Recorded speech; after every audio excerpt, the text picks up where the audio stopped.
반면 이란은 구조 시도를 저지했다라고 주장했는데요. 트럼프의 예고 시한이 다가오는 시점에서 앞으로의 전황이 어떻게 전개될지 알아보겠습니다. 김열수 한국군사문제연구원 안보전략실장 나왔습니다. 어서 오십시오. 안녕하십니까? 안녕하세요. 예. 자, 미군이 격추된 전투기 조종사를 36시간 만에 구조했다라고 밝혔습니다. 트럼프 대통령은 역사상 가장 대담한 작전이다 이렇게 강조를 했는데 일단 이 작전에 참여한 부대 어떤 부대인지 먼저 좀 소개를 해주시면 좋을 것 같은데요. 네, 이게 이제 작전이 이루어지려고 그러면요, 소위 말하는 전투수색 구조팀이 이제 편성이 되거든요. 네네. 그러면은 이제 실제로 들어가서 그 인원을 구출해야 될 수색팀이 하나 있을 거고요, 네. 구조팀이. 그리고 나서 이제 이 인원을 싣고 들어가야 될 거 아니에요. 이 수색 구조팀을 싣고 들어가야 되니까 거기 헬기하고 수송기가 이제 필요할 거고요. 그렇죠. 네. 그리고 이제 그걸 수색하는 과정 속에서 이란 군들이 그 소위 말하는 그 조종사를 추락한 조종사를 잡으려고 이제 모여들 거 아니에요. 네네. 그것이 못 오게 하도록 하기 위해서 전투기가 떠가지고 그것을 이제 통제해야 되거든요. 그리고 나서 이제 이게 전체적으로 이걸 지휘 통제를 해야 되니까 위에 공중에서는 공중 조기경보 통제기가 뜨고요. 이것뿐만 아니라 하늘에서는 이제 정찰 위성 이런 것들이 계속해서 실시간으로 이게 이제 될 수 있도록 그렇게 해서 이게 상당한 작전이죠. 그래서 이제 트럼프 대통령이 정말 얘기한 것처럼 역사상 가장 대담한 작전이었다 이렇게 얘기할 수 있는 거라고 보는데요. 네. 1993년도에 이제 어떤 상황이 있었느냐 하면 그러니까 탈냉전이 되고 나서 발칸반도 7개 공화국으로 찢어지는 과정 속에서 거기에 이제 내전이 많이 있었거든요. 그 중에 가장 이제 심했던 것이 보스니아 헤르체고비나 전이라고 볼 수 있는데 그때 당시에 미군 F-16 조종사 한 명이 이 보스니아 헤르체고비나 이 전쟁할 때 세르비아군에 의해 가지고 공격을 당해서 이제 한번 추락을 했어요. 네. 그래가지고 그 인원은 6일 만에 구조가 됐습니다.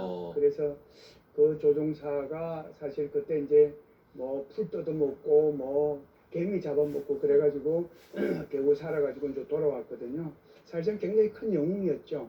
근데 지금 이제 2026년에 이런 일이 있었는데 이걸 굉장히 쉬울 거라고 이제 저게 이제 성공했으니까 쉬울 거라고 생각할지 모르겠지만 굉장히 어려운 작전입니다. 네. 적지 한복판에 있는. 그렇죠. 그것도 이제 내 나라에 있는 것이 아니고 지금 싸우고 있는 적지에 그 한가운데 있는 데서 그걸 데리고 왔으니까 이게 보통 일이 아니죠. 그러니까 미국으로 봐서는 33년 만에 정말 대담한 작전이 이루어졌고 그 대담한 작전으로 인해서 미군의 사기는 굉장히 높아졌을 것이고 트럼프 대통령에 대한 어떤 뭐 전쟁에 대한 반대 이런 것들도 조금은 좀 줄어들지 않겠는가 그런 생각을 해봅니다. 네. 그런데 이란에서는 사진과 영상을 네. 공개하면서 적의 구조작전을 저지했다. 또 미국의 항공기 세대를 격추시켰다. 이런 주장을 하고 있는데 이란 측이 이런 주장을 하는 의도는 뭐라고 봐야 될까요? 네, 4월 3일 날 사실상 그 F-15 전투기하고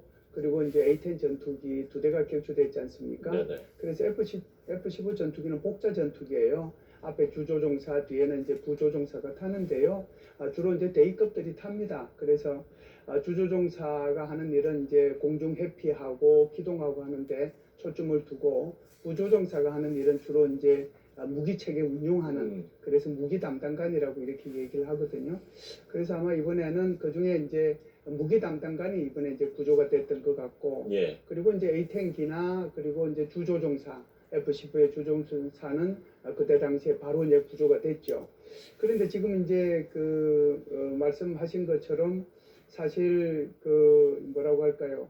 이거를 조종사를 이렇게 이제 데리고 오고 하는 것들이 쉽지는 않은데 이게 이제 이란에서 보면 자기네들이 이제 구조하러 들어온 헬기 두 대도 격추했고 수송기 한 대도 격추했다고 이렇게 얘기하잖아요. 예. 근데 이것은 자기네들 내부용 내부 선전용으로 저렇게 얘기하는 거고 실제로는 F-15하고 A-10 전투기가 이제 격추된 그 잔해들을 이제 공개를 한 거고 그리고 이제 헬기가 뭐 이렇게 지상 공격에 의해 가지고 좀 이렇게 뭐라고 할까요? 조금 고장나고 했던 거 그런 것들은 이제 과대 선전하는데 주 목적이 있었는데 제가 볼 때는 이번에 이런 그 구조가 완벽하게 성공했기 때문에 네네. 이란군으로서는 굉장히 큰 좌절감을 많이 느낄 거고 이란 정부로 봐서도 도대체 미군이 도대체 어떤 군대인가 그런 생각을 좀 많이 하는 계기가 되지 않을까. 그래서 그런 패배감을 어떻게 좀 불식시키기 위해서 일부러 이런 선전전 차원에서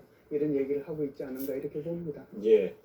이란의 대응에 대한 또 분석까지 들어봤습니다. 자, 그런가 하면 수송기 2대가 고립되는 돌발 상황이 발생해서 어쩔 수 없이 기동할 수 없게 된 수송기를 폭파했다라는 이제 보도가 나왔는데, 네, 그러니까 이게 이제 이란 측에 넘어가면 안 되기 때문에 그런 겁니까? 그렇죠. 네. 이제 조종사들이 이제 추락을 하게 되면 조종사는 딱 두 가지 종류만 가지고 있습니다. 하나는 권총 한자루, 예. 그리고 이제 하나는 그 무전기인데요.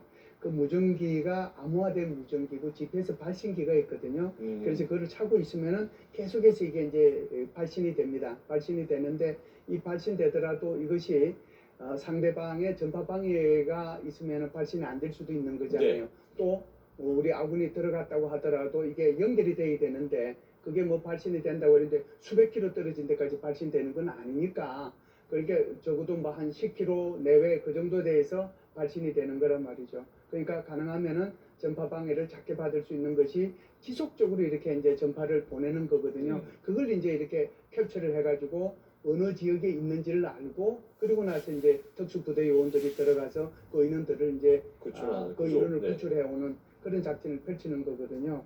그래서 이제 이번 같은 경우에도 전투기들이 이제 접근하지 못하도록 이렇게 이제 이란대로 이제 이런 그 작전을 이제 수행을 하려고 했던 건데 이 조종사가 어디에 떨어졌냐 하면은 이게 이란이 크게 보면은 이제 동서로 뻗은 그 산맥이 하나 있고 남북으로 뻗은 산맥이 하나 있거든요. 네네. 그 산맥에 굉장히 높은 산에 이제 이게 떨어졌어요. 떨어져가지고 거기가 보니까 한 2,200m 정도 되더라고요. 그래서 거기에서 이제 산으로 올라가는 것들이 계속 이제 잡히고 그러다 보니까 아마 이 인원들을 이제 이 인원을 구출하기 위해서 어마어마한 이제 요원들이 들어갔겠죠. 아마 수백 명이 아마 들어갔을 거라고 봐요. 그러면은 그 인원을 데리고 들어가면 수송기가 있어야 되거든요. 네. 네. 그래서 저는 그냥 수송기로 이게 어떤 생각을 했냐면 저 수송기로 그냥 우리 공수부대 요원들처럼 낙하산으로 들어갔나라고 생각을 했는데 네. 낙하산이 아니고요. C-130이라고 하는 허큘리스 이 수송기 2대를 타고 들어갔습니다. 그래서 그러면은 C-130이라는 수송기가 어떤 수송기냐? 이게 이제 다른가 하고 좀 특징이 있는 거거든요. 이 수송기는 뜨고 내리는데 굉장히 긴 활주로가 우선 필요가 없고 네. 그리고 이게 우리는 전부 다 아스팔트 위로 이렇게 저 비행기가 다 이렇게 오르락 내리락 하잖아요. 그렇죠. 보통 이제 활주로를 그렇죠. 통해서, 활주로가 있는데 그런 활주로가 굳이 아니더라도 흙이나 이런 데도 그냥 뜨고 내릴 수 있는 그런 수송기입니다. 한번 생각해 보세요. 지금 저거를 찾아내기 위해서 그 근방을 갔는데 그 근방에 비행장이 있었겠어요? 없죠. 가능하면 가까이 가야 이 인원들이 내려가지고 구조하러 들어갈 거고 네. 구조하고 난 뒤에 빨리 들어와서 떠야 될 거 아니에요. 네. 그러니까 굉장히 험한 지역에 내린 거죠. 저 수송기 2대가. 그렇게 내렸는데 문제는 그 2대에서 무슨 일이 있었냐면 이게 이제 험한 곳에 내려다 보니까 이게 진흙탕에 이제 빠진 거죠. 빠지지를 않는 거예요. 그러다 보니까 이제 미국 이제 들어간 팀에서는 이런 문제가 있으니까 빨리 다른 수송기를 보내라 라고 해서 수송기 세대가 다시 들어갑니다. 그래서 수송기 세대는 거기에 다시 이제 내렸고 이 2대에 대해서는 이제 처리를 하고 와야 되니까 네. 그래서 이제 이게 그대로 넘어가면은 또 이게 전리품으로 뭐 굉장히 문제가 되는 거잖아요. 네. 그렇기 때문에 이게 폭발을 했는데 완전 폭파한 장면들을 아마 우리가 영상을 통해서 아마 많이 보셨을 겁니다. 그래서 C-130기가 가지고 있는 어떤 그 특징도 이해를 하실 필요가 있고 왜 이것을 이렇게 폭파하지 않으면 안 됐는가 그것도 좀 이해를 하실 필요가 있는데 네.